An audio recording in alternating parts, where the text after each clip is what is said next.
ये पीएम मोदी जी का 400 पार इस बार हो के रहेगा, यह पूर्ण विश्वास नजर आ रहा है।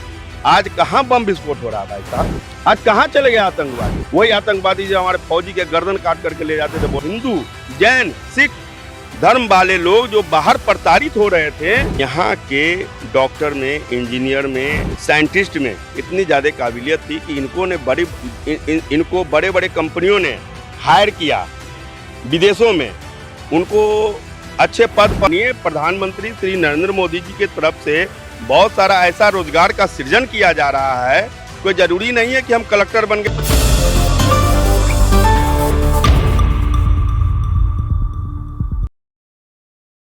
संसदीय क्षेत्र इस बार केंद्र में बना है बिहार की लोकसभा की राजनीति में। चिराग पासवान को लेकर एक आम मत क्या है, और अगर वो एनडीए अलायंस के साथ रहे तो बेहतर या इंडिया में चले जाए तो बेहतर? देखिए, केंद्र के लिए तो मोदी जी है, बाकी बिहार में तो फिर आरजेडी ही आएगा। ये मतभेद कैसे हो रहा है? क्योंकि देखिए पीएम मोदी कहते हैं डबल इंजन की सरकार। केंद्र का अलग राजनीतिक होता है, स्टेट का अलग राजनीतिक होता है। लेकिन एनडीए ने, या मैं खास तौर पे कहूं कि भाजपा ने एक डबल इंजन सरकार का टैग दिया है या एक अभियान चलाया है, तो कि जिसकी सरकार केंद्र में रहेगी उसी की सरकार अगर राज्य में रहे तो विकास बेहतर होगा। विकास लेकिन तो जनता कह रही है अलग अलग। देखिए, बात है, मुखिया अगर सही रहेगा ना तो किसी भी सरकार में रहेगा तो विकास होवे करेगा। अब बिना विकास का कोई सरकार चला नहीं सकता, समझ गए? बिना विकास का सरकार किसी का नहीं चलेगा, चाहे डबल इंजन का रहे चाहे सिंगल इंजन का रहे, समझ गए? सरकार चलेगा, जो अच्छा मुखिया रहेगा जरूर चलाएगा। नीतीश कुमार को लेकर एक आम अवधारणा क्या है? नीतीश कुमार अब बूढ़ा हो गया, अब रिटायरमेंट लेना चाहिए उनको। रिटायरमेंट? हाँ, लेना चाहिए, अब उनको रिटायरमेंट ले लेना चाहिए। अच्छा, ये स्लोगन चल गया है बिहार में कि 40 वर्सेस 400, जहां लालू यादव ये बोले हैं कि बिहार में एनडीए का खाता तक नहीं खुलेगा, 40 की 40 सीट इंडिया अलायंस में। ऐसा तो नहीं हो सकता है, और खाता काहे नहीं खुलेगा? खाता तो खुलबे करेगा, ऐसा बात थोड़ी कि नहीं खाता खुलेगा, खाता तो खुलेगा ही। तो पीएम मोदी जो बोले हैं कि अब की बार 400 पार, तो वो धरातल पर सिद्ध होता दिखेगा? अब देखिए, बोलने का तो सब नेता है, सब हम भी बोले, हम भी खड़ा हो जाएंगे तो बोले हम भी जीत रहे हैं, तो जो जीते एग्जाम सब देता है, ठीक है? रिजल्ट आने के बाद पता चलता है ना किसका एग्जाम अच्छा गया। सब तो बोलता है मेरा अच्छा एग्जाम गया, अच्छा एग्जाम गया, जनता हेडमास्टर। हाँ, बस उसके बाद देखा जाएगा। तो हेडमास्टर की नज़र में तैयारी किसकी बढ़िया है? अब देखिए, तैयारी अभी जो चला रहा तो ठीक है चला रहा। हाँ, अभी तक तो सब उसका तैयारी रहेगा। हाँ, ये सबसे बड़ा बात बोला कि नौकरी, जो नौकरी देगा उसका तैयारी रहेगा। नौकरी सबसे बड़ा मुद्दा है। नौकरी का मतलब क्या होता है? नौकरी का मतलब रोजगार होता है, और रोजगार का मतलब यही होता है कि आज भारत सरकार के तरफ से जो विभिन्न प्रकार के योजनाएं, जैसे स्किल इंडिया, ठीक है, स्टार्टअप, ये सब के माध्यम से बहुत सारा रोजगार दिया जा रहा है। अब सरकारी नौकरी अगर सभी एक आदमी को 140 करोड़ जनता है, अब इसमें से हर परिवार से अगर एक सरकारी नौकरी भी दिया जाए तो सरकारी काम लेने वाला कोई नहीं बचेगा। हैं? अब कहने का मतलब है कि रोजगार एक मुद्दा है, और माननीय प्रधानमंत्री श्री नरेंद्र मोदी जी की तरफ से बहुत सारा ऐसा रोजगार का सृजन किया जा रहा है। कोई जरूरी नहीं है कि हम कलेक्टर बन गए तभी, चाहे हम बीडीओ सीओ बन गए तभी रोजगार का मतलब है कि व्यापार। आपको एक तरह से मुद्रा लोन के माध्यम से आपको रोजगार करने के लिए पूंजी मिल रहा है, हम उसका उपयोग करना चाहें ना। अब हम ही लोग जैसा ये नौजवान, इन लोग जैसा नौजवान अगर मांगेंगे कि रोजगार चाहिए तो रोजगार तो मिल रहा है, लेने वाले की कमी है। कमी कहाँ है? शिक्षा की कमी है। अब सवाल ये उठता है भाई साहब कि हम कॉपी खोल करके अगर 10वीं की परीक्षा पास कर जाते हैं, 12वीं की परीक्षा पास कर जाते हैं, इसका मतलब यह नहीं है कि हम क्वालिफाइड हो गए हैं। अगर आप में क्षमता है, आप में योग्यता है तो क्वालिफाई कीजिए ना। अरे हमारे बिहार से इतना आईएएस आईपीएस बन रहे हैं, वो कहाँ से आ रहे हैं? वो जब तक उनके अंदर गुणवत्ता है, उनके अंदर शिक्षा है, तभी तो वो जा रहे हैं, तभी तो वो शिक्षित हो पा रहे हैं और नौकरी पा रहे हैं। और हम लोग चाहेंगे कि जब तक गुणवत्ता शिक्षा की नहीं सही होगी तब तक हम यह दावा नहीं कर सकते हैं कि हमको भी सरकारी नौकरी का दावेदारी चाहिए। ये आपने जिक्र किया मुद्रा लोन का या स्टार्टअप इंडिया का। अब मैं 3 तारीख को पटना में था। हम्म। मेरी एक बात हुई राज्यसभा सांसद से, तो उन्होंने, या कई युवाओं से भी बात हुई, तो उन्होंने ये कहा कि मुद्रा लोन से लोन तो ले ले, अगर उनका स्टार्टअप नहीं चला तो बैंक वाले उनके सर पे चढ़ जाएंगे, फिर क्या किया जाएगा। इसकी भी एक व्यवस्था होनी चाहिए। अच्छा भाई साहब, आप जिस चैनल से हो आप ये लेके चल रहे हैं, अगर आपके पास व्यूअर ना हो, इसमें सरकार की और आम जनता की क्या गलती है?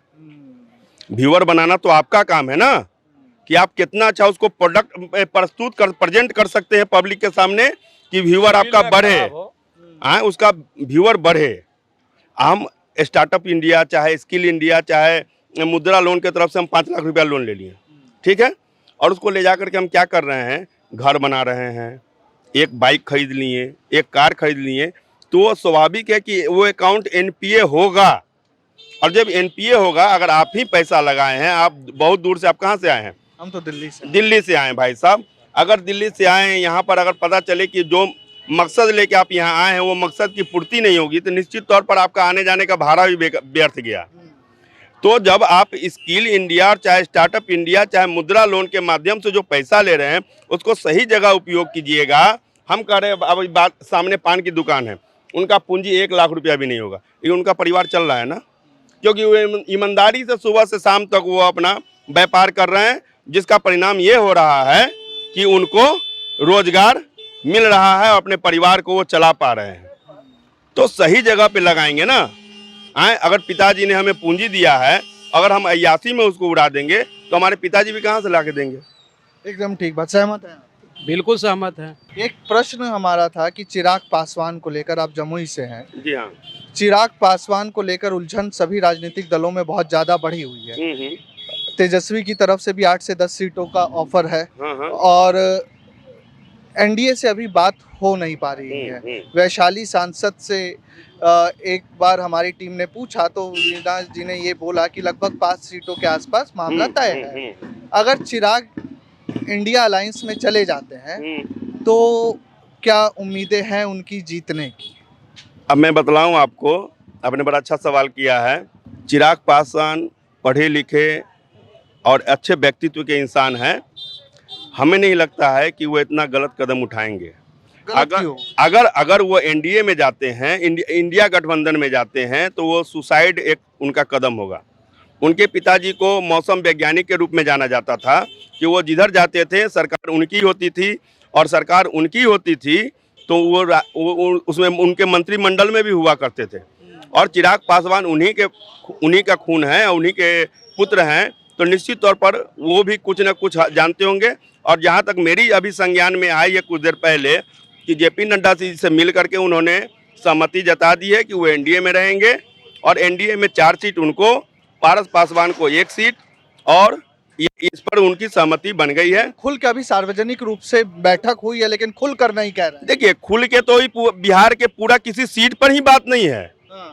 अभी किसी सीट पर एनडीए गठबंधन में किसी भी सीट पर 1 सीट बतला दीजिए कि जहां पे फाइनल कर दिया गया हो कि यह सीट जो है एनडीए के जदयू, चाहे बीजेपी, चाहे लोजपा, चाहे कुशवाहा के खाते में गया हो, ऐसा तो कहीं कुछ नहीं है। चिराग पासवान को लेकर भ्रम इसलिए भी पैदा हो रहा है क्योंकि अभी पीएम मोदी पिछले दिनों बिहार दौरे पर आए थे, प्रिंस राज ने मंच पर थे, पशुपति पारस मंच पे, लेकिन चिराग पासवान वैशाली की जनसभा में बोल देते हैं कि मेरा गठबंधन बिहार और बिहारी से है, और मंच पर भी नहीं दिखते। नहीं, गठबंधन नहीं बोला, उन्होंने बोला कि मेरा गठबंधन जो है हमारे बिहार के जनताओं से है। स्वाभाविक है कि देखिए, जब राजनीति हम कर रहे हैं बिहार में, तो हम यूपी के लोगों के साथ गठबंधन तो करेंगे नहीं। आप बच के क्यों चल रहे हैं? नहीं, मैं बच के नहीं चल रहा हूँ भाई साहब। आप यहाँ झाझा में आए हैं, जमुई जिला में हैं, आप पटना के लोगों का ओपिनियन कैसे ले पाएंगे? यहाँ तो झाझे की बात करना पड़ेगा, यहाँ जमुई जिले की ही बात करनी पड़ेगी। तो उन्होंने बिहार की बात की है, उनका बिहार में राजनीति है, बिहार के अलावा कहीं से वो चुनाव नहीं लड़ते हैं। फिर उन्होंने जो बोला था सही बोला, और आज जो है उनकी जो परेशानियाँ थी, जो उनके मन में जो कसक थी, वो आज दूर हो गई है। और निश्चित तौर पर माननीय चिराग पासवान जी हम लोग के साथ हैं, एनडीए के साथ हैं, और वो यहाँ से चुनाव लड़ेंगे और निश्चित तौर पर भारी बहुमत से जीतेंगे, ये हमें पूर्ण विश्वास है। ठीक है, आपसे साहब एक सवाल लेना चाहूँगा। यही प्रश्न है कि चिराग पासवान एक तो जमुई संसदीय क्षेत्र में विकास कितना हुआ है और 40 वर्सेस 400 का मामला चल रहा है बिहार में। एक तरफ पीएम मोदी ने देश की संसद से कहा कि अब की बार 400 पार, तो वहीं लालू प्रसाद यादव ने कहा कि 40 में से 40 सीट विपक्ष को आ रही है। तो इस 40 वर्सेस 400 में कौन जीतता दिख रहा है आपको? ये पीएम मोदी जी का 400 पार इस बार हो के रहेगा, यह पूर्ण विश्वास है। क्या कारण आपको दिख? कारण विकास है, मोदी जी का विकास। बिहार में विकास है, यूपी में विकास है, हर देश हर जगह विकास चल रहा है उनका। विकास चल रहा है। हाँ, अब विपक्ष वाले बोल रहे रोजगार ही नहीं दे रहे। रोजगार विपक्ष का बोलना काम ही है। 40 वर्सेस 400 सर, किसकी जीत तय दिख रही है और क्यों? मैं आपसे ही सवाल कर रहा हूँ, आप सवाल कर रहे हैं सबसे, मैं एक आपसे सवाल कर रहा हूँ। आज से 10 साल पूर्व ऐसा मीडिया और ऐसे मतलब कि आप जैसे पत्रकार भाई हम लोग के बीच में नहीं आते थे और हम लोग से यह नहीं प्रश्न करते थे कि किनकी सरकार। अगर आप ऐसा सवाल करते आज से 10 साल पूर्व तो हो सकता था कनपट्टी में भिड़ा करके आपको ऐसे उड़ा दिया जाता। क्यों? क्योंकि उनके खिलाफ आप बात नहीं कर सकते थे। आपको अभी यह कम से कम यह तो है कि कहीं भी जा कर के उन्मुक्त कंठ से किसी के बारे में चर्चा कर सकते हैं। पहले ऐसा करने से पहले आपको सोचना पड़ता कि हम बिहार जा रहे हैं और वो भी जमुई जा रहे हैं, हो सकता है कि उधर से कोई आएगा और हमको उड़ा करके चल जाएगा। तो आपको खुद बदलाव नजर आ रहा है। आज कहाँ बम विस्फोट हो रहा है भाई साहब? आज कहाँ चले गए आतंकवादी? वही आतंकवादी जो हमारे फौजी के गर्दन काट करके ले जाते थे बॉर्डर पर से। तो ये मुद्दा बनेगा धारा 370 या सिटीजनशिप अमेंडमेंट एक्ट या राम? क्यों नहीं बनना चाहिए भाई? ये तो भारत के हित में है। आप इसको कैसे ही देख रहे हैं? अगर हमारे हिंदू, जैन, सिख धर्म वाले लोग जो बाहर प्रताड़ित हो रहे थे और यही पाकिस्तान में प्रताड़ित हो रहे थे हमारे हिंदू भाई, उनको अगर अपने भारत में, अपने देश में आकर के अगर उनको अपना ये मिल रहा है, अधिकार मिल रहा है, रहने का पूर्ण अधिकार मिल रहा है और सरकार का सहयोग मिल रहा है, तो ये अच्छी बात है या गलत? किसी को भी हमारे देखिए कुटुंबकम वसुधैव कुटुंबकम की बात करते हैं, तो जो हमारे भाई है ना वो। लेकिन कई लोगों ने ये भी बोला है कि जो यहाँ पर हैं, नित्यानंद राय ने अभी पीछे 2023 में संसद में एक जवाब दिया कि लगभग 6 लाख लोग और पिछले 10 साल के दौर में 11 लाख लोग भारत छोड़ के दूसरी देश की नागरिकता ले लिए। जो आपके देश के वो छोड़ रहे हैं शिक्षा, स्वास्थ्य, रोजगार के कारण। तो आप वहाँ के लोगों को बसा देंगे तो क्या गारंटी है वहाँ पे शिक्षा, स्वास्थ्य, रोजगार देंगे? अब मैं बतला रहा हूँ, यहाँ के डॉक्टर में, इंजीनियर में, साइंटिस्ट में इतनी ज़्यादा काबिलियत थी कि इनको बड़े बड़े कंपनियों ने हायर किया विदेशों में, उनको अच्छे पद पर वहाँ पे बैठाया और बैठाने के बाद क्या हुआ? स्वाभाविक है कि जब हमको यहाँ पे अगर आपको झाझा आए हैं जमुई में और यहाँ पर अगर आपको गुणवत्तापूर्ण भोजन नहीं मिलेगा, गुणवत्तापूर्ण रहने का साधन नहीं मिलेगा, तो निश्चित तौर पर आप कहीं अच्छे जगह पर जाना पसंद करेंगे। तो आज से 10 साल पूर्व ये स्थिति थी कि यहाँ पे कुछ था नहीं, स्किल होने के बावजूद यहाँ पे कुछ नहीं था। और आज देख लीजिए, मोबाइल की दुनिया में हम भारत अभी सबसे 1 नंबर में आ गए हैं मोबाइल मैन्युफैक्चरिंग में। आप देख लीजिए मुद्रास्फीति दर हमारा क्या है, जीडीपी क्या है, आप देख रहे हैं ना, हमसे पीछे चाइना हो गया।